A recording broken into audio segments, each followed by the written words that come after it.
Welcome to the Sunday service for the Unitarian Universalist Church of Pensacola.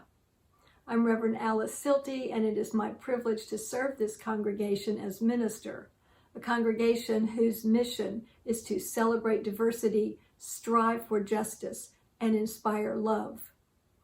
When we gather, we typically reflect an area along the Florida Panhandle and the Alabama Gulf Coast. However, in today's world, we're delighted to be able to welcome you from wherever you are. If you would like to learn more about our congregation or about Unitarian Universalism, I invite you to reach out to me. I would be more than happy to talk with you. Again, welcome to our Sunday service.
The Day Unwritten by Reverend David Breeden. Welcome to a new story. Welcome to a day unwritten. We gather to speak of possibility. We remember the losses. We celebrate the victories. As a people of story, we embrace the possible over the probable, weaving a story of hope.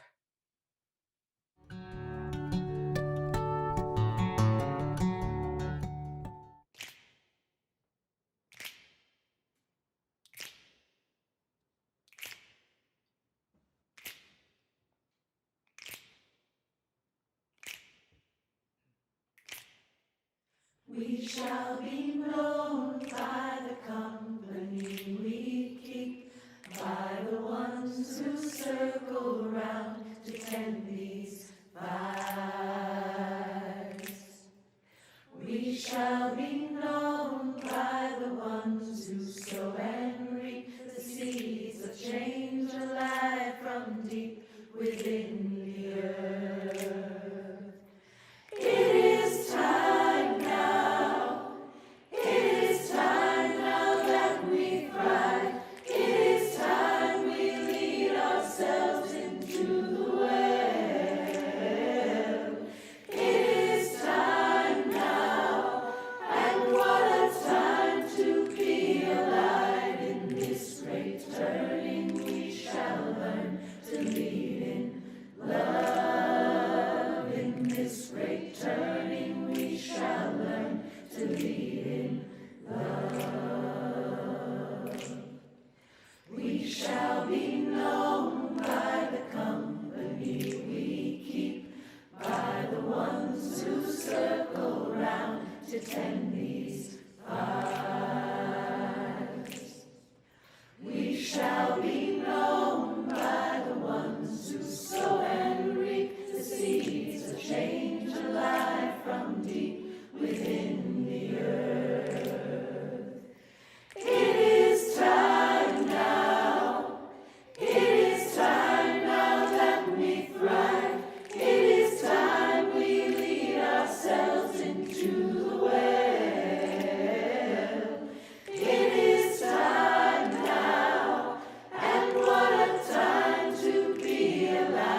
in the spirit of community, we light candles to share the significant milestones and transitions in our personal lives. The candles reflect our many joys and sorrows, whether or not we choose to share them out loud. As always, there are joys and sorrows that remain in our hearts yet unspoken, and one of our candles always reflects those.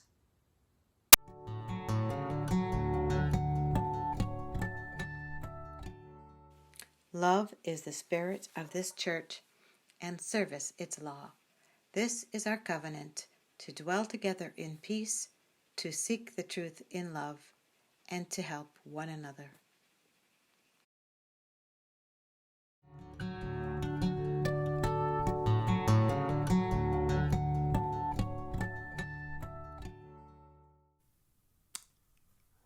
Hello, I'm happy to be here with you today.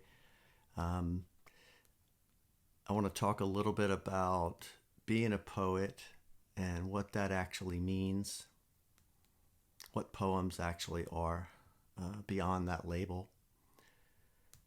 I've been writing for roughly 35 years, not always being published. It's a pleasure to be published, but I haven't always been there. But I have always the poetry has always given me a lot of sustenance. The process of writing poems, the process of reading poems has always been, well, it's more than a pleasure. Once again, it's sustenance. It's a spiritual thing for me completely. So I would like to begin with a passage by, and this is coincidental, I didn't mean to pick the King Unitarian Ralph Waldo Emerson, but I am going to start off with Emerson. When I was in 11th grade, one of my teachers gave me a copy of Self-Reliance, and that was how I learned about Emerson. And at that time, I was really starting to wake up to myself, to wake up to the fact that what I had to say mattered. And to trust myself, you know, it was timing. It was really good timing for me to have that essay put in my hands. And I want to start off with a passage from there, and then maybe read some of my own poems and see where they take me in this discussion or this talk. It's not really a discussion. We can do that later, after the pandemic. There is a time in every man's education when he arrives at a conviction that envy is ignorance, that imitation is suicide, and that he must take himself, for better, for worse, as his portion. And though the wide universe is full of good, no kernel of nourishing corn can come to him but through his toil bestowed on that lot of ground which is given to him to till. The power which resides in him is new in nature, and none but he knows what that is which he can do, nor does he know until he has tried. Not for nothing one face, one character, one fact makes much impression on him, and another none. It is not without pre-established harmony, this sculpture in the memory. The eye was placed where one ray should fall, that it might testify of that particular ray. Bravely let him speak, the utmost syllable of his confession. We but half express ourselves and are ashamed of that divine idea, which each of us represents. It may be safely trusted as proportionate of good issues, so be it faithfully imparted, but God will not have his work made manifest by cowards. It needs a divine man to exhibit anything divine. A man is relieved and gay when he has put his heart into his work and done his best. But what he has said or done otherwise shall give him no peace. It is a deliverance which does not deliver. In the attempt, his genius deserts him. No muse befriends, no invention, no hope. So, the line that stands out there for me, the eye was placed where one ray should fall, that it might testify of that particular ray. I think a poem is a testament. A poem is a documentation of an experiment. A poem is an observance. That's simple. Sometimes there are formal structures to poems. Sometimes there are not. And I tell my students often that, yes, of course you want to make the grade. Of course you want to write the poem. Of course you want people to like your poems. But I also tell them that the first person you need to excite your poem, you should excite yourself with your poem. You should satisfy yourself with your poem. I would like to read one of mine now that I think speaks to this a little bit. It's called 318. It's kind of nice not to know. You just jump in. The radio is not on, but the shower, steamy shower, is. You just follow its light as it's used as an iron across the long miles of Jackson, Mississippi. Hope as an iron, as a shower, as a stream, then trickle, then no. Quiet breath of a vent in some corner of the state. Hotel room carpet, a green sea of lily pads. Keith Haring box spring cover in the lobby. This morning we conversed about dying and the light in that. Cremated or interred, entombed or embalmed. And what would Keith Haring do? Scotty sends a text, a quote by Amiri Baraka saying the story must store. The story stores. Right now, this room stores me writing this, watching you, applying makeup with slow deliberation. We store ourselves within our stories, smiling at the swirl, like cotton candy, but not pink, at least not today. And of course, poems are not always stories. There's rarely a plot. Even narrative poems are not always telling a story. But there's more going on there, and I believe there's more going on in a poem. I believe a poem can show sides of the ongoing story, the story of bearing witness to being alive. When I was a kid in school, I was early on. This is the 1970s, and I was put in what were called then learning disability classes. I would later learn. When I became an adult, I had attention deficit disorder, but it was not called that then. And there was a real stigma to being put in these classes. And it really made me feel a big fear associated with school for the longest time. It took me a long time to get over that. When teachers would describe poems, or when in middle school, I remember having to interpret a poem, and the teacher would say one thing and it would not be what I was thinking at all of that poem, and I would immediately drop my own opinion because I thought, well, they're the authority. Surely they know. Surely I don't know. And that's so sad to me, That's so sad to me.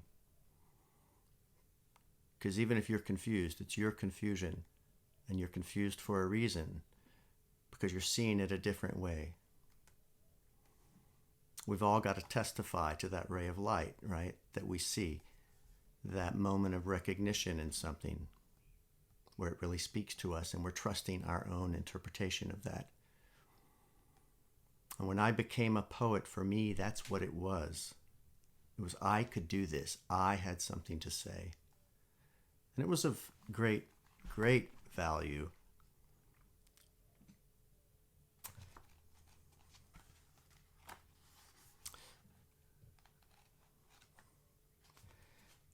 This poem is simply called Hair.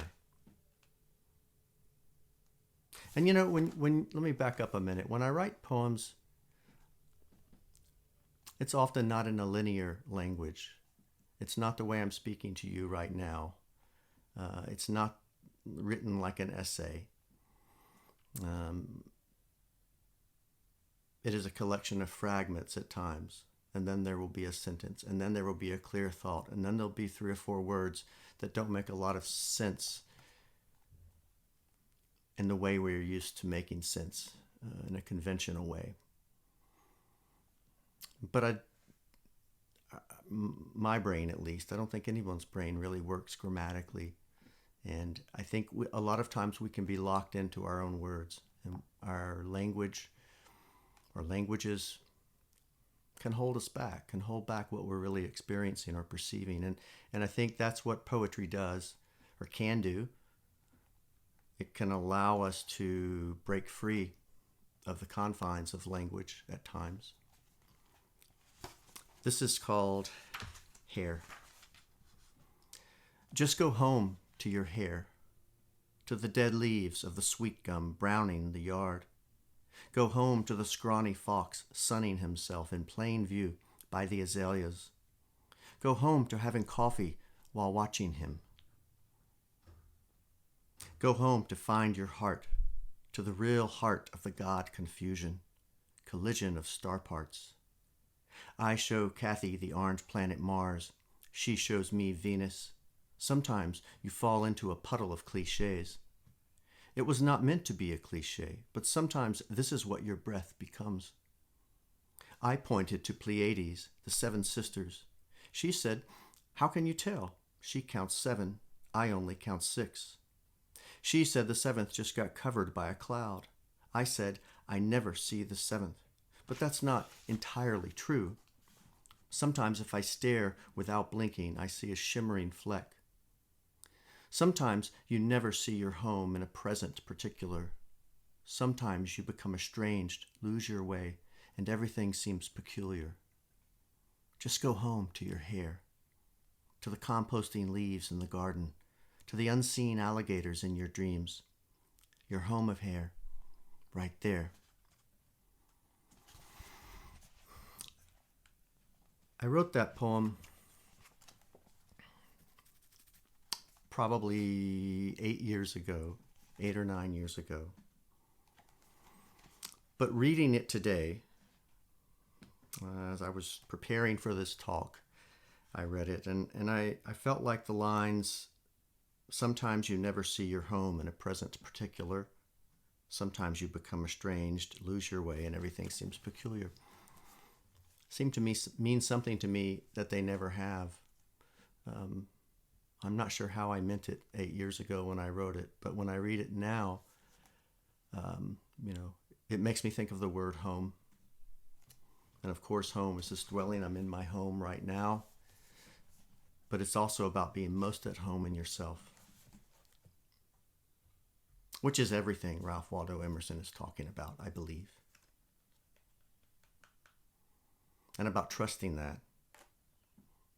And about trusting the divinity in that.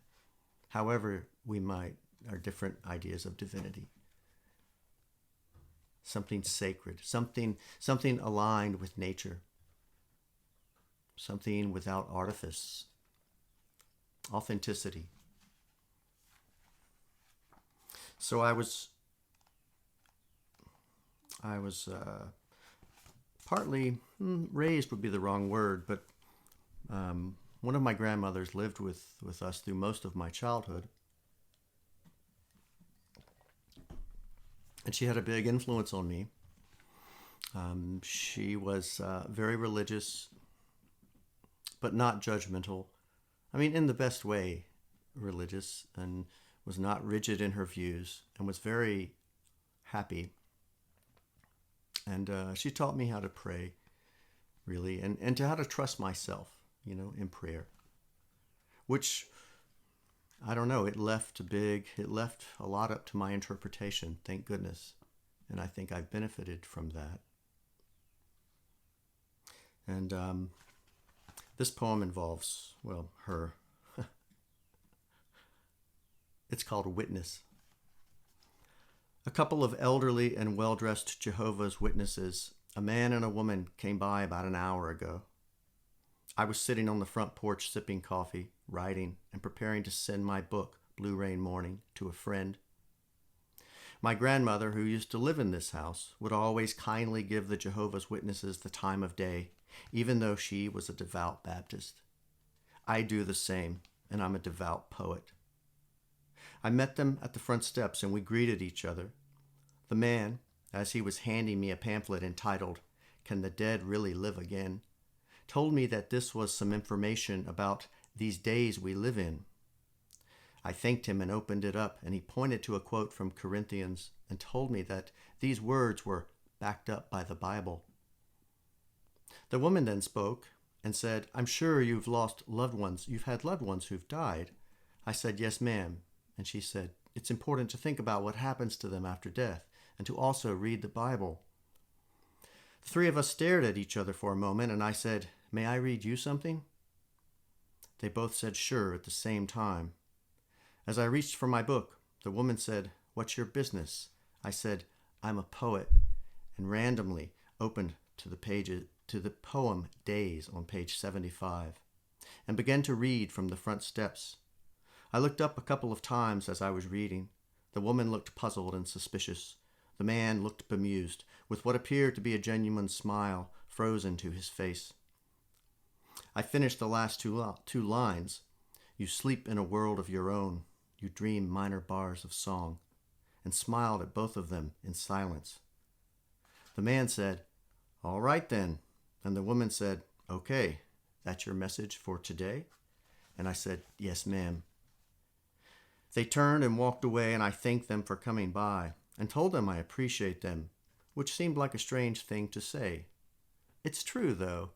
I'm glad they came by and we had a chance to witness to each other and to testify to that moment of light in each of us. And for me, it was a joy, truly, to be able to, when somebody's giving me some literature like that, give them my own literature.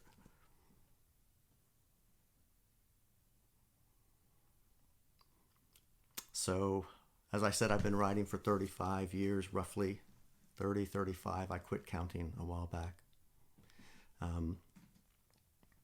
It connects me to anything I deem authentic in myself. I have no problem using the word God, and it certainly connects me to that, to my idea of God, to my notion of God, and to the sacred. In that sense, for me, you could certainly say poetry is prayer. But I would never insist anyone feel that way.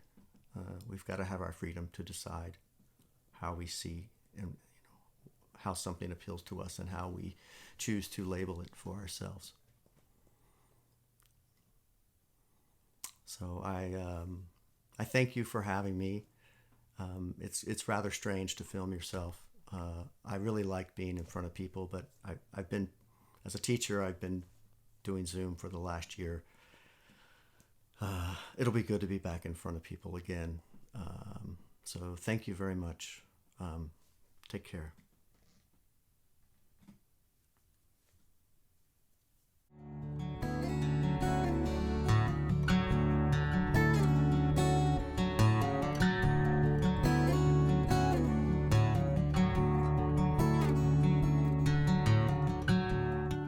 Our congregation is supported solely by the generosity of members and friends who willingly support its mission and our desire to be a welcoming and supportive community for all people who aspire to uphold the principles that we affirm.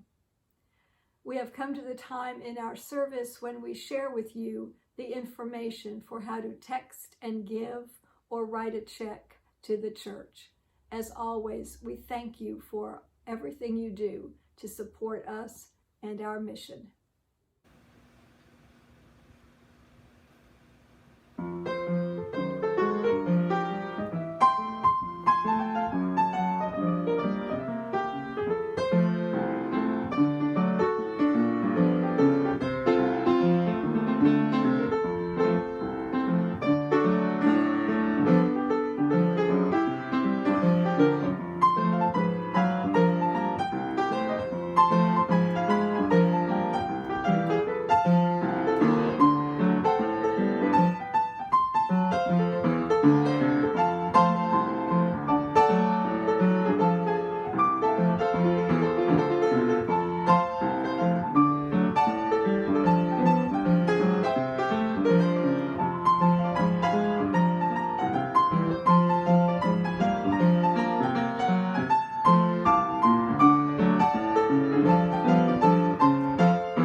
an ending, or merely prelude? By Reverend Dr. Michael A. Schuler. We have reached the end of this time for the gathering of memory and for letting the imagination play with future possibilities. We have enjoyed magic moments and edified each other. Shall it be concluded then? Or will this adventure now commenced continue? Our separate paths, converging, meeting, merging, in the unending quest for love more perfect, the joyous struggle for meaning more sufficient and life more abundant. Is this ending to be an ending, or merely prelude to new, more glorious beginnings? I pose the question. In your hearts lies the answer.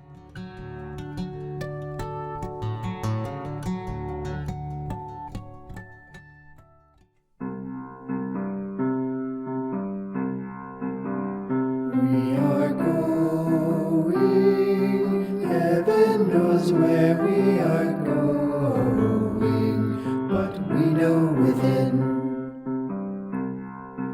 and we will get there. Heaven knows how we will get there, but we know we will. It will be hard, we know, and the road will be muddy and rough, but we'll get there. Heaven knows how we will get there, but we know we will.